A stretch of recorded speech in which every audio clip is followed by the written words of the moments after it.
अस्सलाम वालेकुम दोस्तों, मेरा नाम डॉक्टर अली असगर है और आज की इस वीडियो में हम डिस्कस करने जा रहे हैं chromosomal theory of inheritance. Chromosomal theory of inheritance के आज के इस लेक्चर में हम स्टेटमेंट साथ ही साथ एविडेंसेस, वो सबूत जो क्रोमोसोमल थ्योरी ऑफ इनहेरिटेंस को क्या करते हैं, सपोर्ट करते हैं, आज की इस वीडियो में हम उसको डिटेल में डिस्कस करने जा रहे हैं। तो आज के इस लेक्चर को शुरू करने से पहले एक मरतबा आपसे रिक्वेस्ट करेंगे कि अगर आपने अब तक हमारे चैनल को सब्सक्राइब नहीं किया, जो कि सिंध बोर्ड टीचिंग के नाम से है, तो काइंडली आज ही आप हमारे इस चैनल को सब्सक्राइब करें और साथ ही साथ बेल आइकन को लाजमी क्लिक करें ताकि हमारी अपलोड करता तमाम इंपॉर्टेंट वीडियोस की नोटिफिकेशन आपको रिसीव हो सके। तो सबसे पहले हम बात करते हैं introduction. The research of many biologists led to the chromosomal theory of inheritance, first formulated by W. Sutton in 1902। हमने कहा कि कई बायोलॉजिस्ट की जो रिसर्च थी वो मिलकर फिर फॉर्मुलेट की डब्ल्यू सटन नाम के साइंटिस्ट ने और उसको नाम दिया क्रोमोसोमल थ्योरी ऑफ इनहेरिटेंस का नाम दिया। अब ये क्रोमोसोमल थ्योरी ऑफ इनहेरिटेंस की स्टेटमेंट क्या है? The genes are located at chromosome which inherit through chromosome of gamete cell, so chromosome act as carrier of heredity।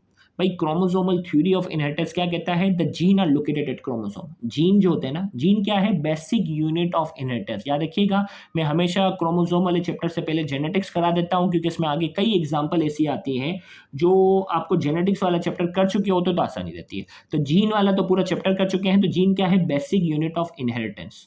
Basic जो इनहेरिटेंस यानी एक नस्ल से दूसरी नस्ल में जो कैरेक्टर ट्रांसफर होते हैं वो जीन पे होते हैं।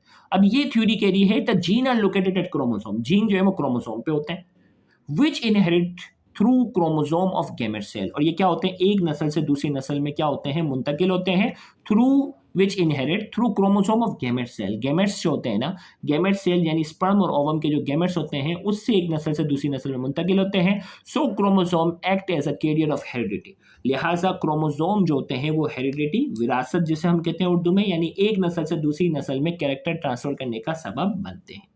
अब ये थ्योरी क्या, इस थ्योरी को सपोर्ट करने वाले हमारे पास क्या क्या एग्जांपल हैं? एविडेंस यानी सबूत, विच support chromosomal theory of inheritance, जो कि क्रोमोसोमल थ्योरी ऑफ इनहेरिटेंस को सपोर्ट करते हैं। Chromosomal theory of inheritance was supported by following evidences based on the research of different biologists। different biologists की रिसर्च की बेस पे क्रोमोसोमल थ्योरी ऑफ इनहेरिटेंस को क्या क्या सबूत मिलते हैं, क्या क्या चीज़ें सपोर्ट करती हैं, जिसमें सबसे पहले हम बात करते हैं सेक्सुअल रिप्रोडक्शन। सेक्सुअल रिप्रोडक्शन क्या होती हैं? स्पर्म और ओवम आपस में जाकर क्या होते हैं? कंबाइन होते हैं, जाइगोट बनता है और एक नया जानदार बनता है। यही होता है ना। Sexual reproduction involves the initial union of only two cell, egg and sperm. Sexual reproduction में क्या है? दो सेल आपस में क्या होते हैं? जुड़ते हैं, यानी एग और स्पर्म आपस में मिलते हैं और क्या बनता है? जाइगोट बनता है। अब if Mendel model is correct, then these two gametes must make equal heredity contribution। Sperm contain little cytoplasm, therefore consider that the heredity material must reside within the nucleus of gametes। अब देखो भाई, sexual reproduction में क्या हो रहा है? Egg और sperm जो होते हैं वो क्या होते हैं? आपस में कंबाइन होते हैं और जाइगोट बनता है और जाइगोट के नतीजे में नया जानदार बनता है। जबकि मेंडल्स ने कहा था, मेंडल्स फादर ऑफ जेनेटिक्स जिसे कहते हैं, उसने कहा था कि if Mendel model is correct then these two gametes must make equal heredity contribution. यानी मेल और फीमेल की जो हेरिडिटी कंट्रीब्यूशन होनी चाहिए वो लाजमी जो है वो इक्वल होनी चाहिए मेंडल्स के मॉडल के मुताबिक। तो अब देखो, स्पर्म और ओवम की अगर मैं बात करता हूं ना, ये ओवम है और ये स्पर्म है छोटा सा। स्पर्म और ओवम में तकरीबन स्पर्म जो है वो 27,000 गुना 27,000 जो होता है वो ओवम के मुकाबले में छोटा होता है। यानी ओवम जो है वो 27,000 गुना बड़ा है और स्पर्म इतना छोटा सा है। जबकि मेंडल ने कहा था कि इसके अंदर मेल और फीमेल की जो कंट्रीब्यूशन होती है, जैसे एक्स एक्स है, एक्स वाई है, कोई भी होता है क्रोमोसोम पेयर की शक्ल में होता है ना, तो फादर और मदर की जो कंट्रीब्यूशन होती है वो हेरिडिटी मटेरियल के हिसाब से क्या होती है? इक्वल होती है। तो अब ये इक्वल कैसे हो गए भाई? ओवम जो है वो तो 27,000 गुना बड़ा है स्पर्म के मुकाबले में। तो स्पर्म अपना यहां सिर्फ न्यूक्लियस देता है और ओवम का ये साइटोप्लाज्म वाला पार्ट इतना बड़ा है, इसका न्यूक्लियस वाला पार्ट भी क्या है? छोटा है। और ये दोनों आपस में क्या होते हैं? जुड़ते हैं और क्या बनता है? जाइगोट बनता है। इसका मतलब जो हेरिडिटी यानी जो न्यू जनरेशन में जो कैरेक्टर ट्रांसफर करने वाली चीज है वो किसके अंदर है? न्यूक्लियस के अंदर है। वो किसके अंदर है? न्यूक्लियस के अंदर है, वो साइटोप्लाज्म के अंदर नहीं है। और न्यूक्लियस के अंदर क्या मौजूद होते हैं? क्रोमोसोम मौजूद होते हैं। साइटोप्लाज्म के अंदर क्रोमोसोम मौजूद नहीं होते। तो एक सपोर्ट मिल रहा है कि हाँ भाई क्रोमोसोम की मदद से ही कैरेक्टर क्या हो रहा है? ट्रांसफर हो रहे हैं। तो हमने कहा sexual reproduction involves the initial union of two cell, दो सेल आपस में मिलते हैं, एक इन sperm. If Mendel model is correct, Mendel का मॉडल करेक्ट है जिसमें कहा था then these two gametes must make equal heredity contribution, male father और मदर की कंट्रीब्यूशन जो होगी वो इक्वल होगी। Sperm contain little cytoplasm, sperm के अंदर तो बहुत ही छोटा सा साइटोप्लाज्म होता है। Therefore considered that heredity material must reside within the nucleus of gametes, sperm हो या ओवम हो, हेरिडिटी मटेरियल जो है वो सिर्फ और सिर्फ क्या है? उसके न्यूक्लियस के अंदर होना चाहिए। एक सपोर्ट मिल गया। फिर हमारे पास क्या है? Meiosis. Chromosomes segregate during meiosis in a manner similar to Mendel's factor segregate according to law of segregation. Mendel's law of segregation के अंदर हमने बात की थी ना कि गैमेट्स जो होते हैं वो जो गैमेट्स होते हैं वो क्या होते हैं? सेपरेट हो जाते हैं। गैमेट्स की अगर हम बात करते हैं मेंडल्स लॉ ऑफ सेग्रीगेशन के अंदर हमने बात की थी जीन का जो पेयर होता है जिसमें एक मदर की तरफ से होता है, एक फादर की तरफ से होता है, लेकिन जब भी गैमेट्स बनते हैं तो वो क्या हो जाते हैं? सेग्रीगेट हो जाते हैं, सेपरेट हो जाते हैं। ये बात की थी। और मियोसिस के अंदर क्या है? क्रोमोसोम सेपरेट होता है। मियोसिस के अंदर क्रोमोसोम की तादाद क्या हो जाती है? आधी हो जाती है। ये वो सेल डिवीजन है जिसमें क्रोमोसोम की तादाद क्या होती है? आधी हो जाती है। तो यहाँ ये कह रहा है chromosome segregate during meiosis, meiosis के दौरान क्रोमोसोम जो है वो आधे आधे हो जाते हैं। In a manner similar to Mendelian's factor segregate, उसी तरह जिस तरह मेंडल ने लॉ ऑफ सेग्रीगेशन के अंदर बताया था कि जीन सेपरेट होते हैं, उसी तरह क्रोमोसोम भी सेपरेट होते हैं। लिहाजा इसका मतलब क्या है? क्रोमोसोम ही है जो जेनेटिक फैक्टर क्या करता है, जो है वो एक नस्ल से दूसरी नस्ल में जो है वो जेनेटिक कैरेक्टर को ट्रांसफर करता है। दूसरा सपोर्ट मिल गया। तीसरा homologous chromosome. Gametes have one copy of each pair of homologous chromosome, diploid individual have two copies।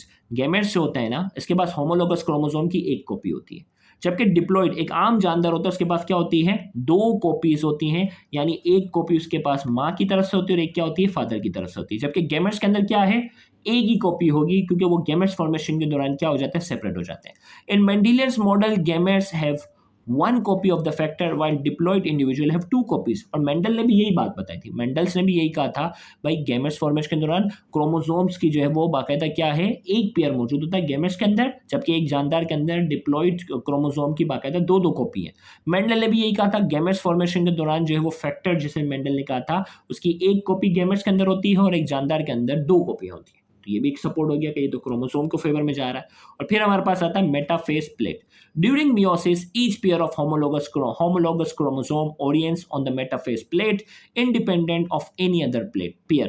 Independent assortment of chromosome are like factor of assort trait as explained by Mendel's law of independent assortment। Mendel's law of independent assortment में कहा था कि एक character का जो gene होता है वो दूसरे कैरेक्टर के जीन के ऊपर दूसरे कैरेक्टर के जीन के ऊपर डिपेंड नहीं करता, अपने आप को जो है वो इंडिपेंडेंटली असॉर्ट करता है, अरेंज करता है। ये Mendel's law of independent assortment में समझा दिया। अब यहाँ सेम ये कह रहा है कि मियोसिस के अंदर एक प्लेट आती है, मियोसिस के अंदर एक स्टेज आती है जिसे हम कहते हैं मेटाफेज। मेटाफेज के अंदर क्रोमोसोम जो है वो एक दूसरे को क्या करते हैं? एक अपने आप को मेटाफेज प्लेट के अंदर जाकर क्या करते हैं? अरेंज करते हैं और फिर एक दूसरे से क्या हो जाते हैं? दूर हो जाते हैं, फिर एक दूसरे से दूर जाना शुरू करते हैं, फिर आता है एनाफेज। अब ये मेटाफेज के अंदर कौन सा क्रोमोसोम कहाँ किस तरह अरेंज होगा? ये इंडिपेंडेंट है, अपनी मर्जी के मुताबिक क्या होते हैं ये क्रोमोसोम जो है वो मेटाफेज प्लेट पे आ जाते हैं। और Mendel's law of independent assortment में भी यही कहा था कि जीन जो होते हैं, एक कैरेक्टर का जो जीन होता है वो दूसरे का मोहताज नहीं है। तो सेम एक क्रोमोसोम जो है वो दूसरे क्रोमोसोम का मोहताज नहीं है। मेटाफेज प्लेट में जो है वो एक दूसरे के ऊपर डिपेंड किए बगैर खुद ही जो है वो क्या आते हैं? मेटाफेज प्लेट पे आते हैं। बाद में जाके ये सेपरेट होते हैं और सेल जो है वो क्या होता है? 2 हिस्सों में जाकर डिवाइड हो जाता है, 2 हिस्सों में डिवाइड होता है और ये अपनी मर्जी से क्या होते हैं? अलग होते हैं। तो ये भी एक सपोर्ट मिल रहा है कि भाई मेंडल ने कहा था कि भाई जीन एक दूसरे के ऊपर डिपेंड नहीं है, इंडिपेंडेंटली असॉर्ट करते हैं, और क्रोमोसोम भी क्या कर रहे हैं? इंडिपेंडेंटली क्या कर रहे हैं? असॉर्ट कर रहे हैं। तो during meiosis each pair of homologous chromosome का हर pair orient on the metaphase plate, metaphase जो मिड लाइन पे आ जाते हैं, independent of any other pair, दूसरे पेयर के ऊपर डिपेंड नहीं करते। उसी तरह independent assortment of chromosome are like factor associated trait as explain by Mendel's law of independent assortment. और ये क्या करते हैं? ये क्रोमोसोम भी इंडिपेंडेंटली अपने आप को क्या कर लेते हैं? असॉर्टमेंट का मतलब होता है अरेंज करना, अपने आप को जो है वो इंडिपेंडेंटली जो है ये अरेंज कर लेते हैं, बिल्कुल उसी तरह जैसे मेंडल ने कहा था। तो ये सारे एविडेंसेस हैं जो सपोर्ट कर रहे हैं क्रोमोसोमल थ्योरी ऑफ इनहेरिटेंस को। और इंशाल्लाह यहाँ जाकर ये क्रोमोसोमल थ्योरी ऑफ इनहेरिटेंस का सवाल यहाँ जाकर मुकम्मल होता है। इंशाल्लाह नेक्स्ट लेक्चर में नया टॉपिक डिस्कस करेंगे, तो उसको भी देखना मत भूलिएगा। Thank you very much. Allah हाफिज़।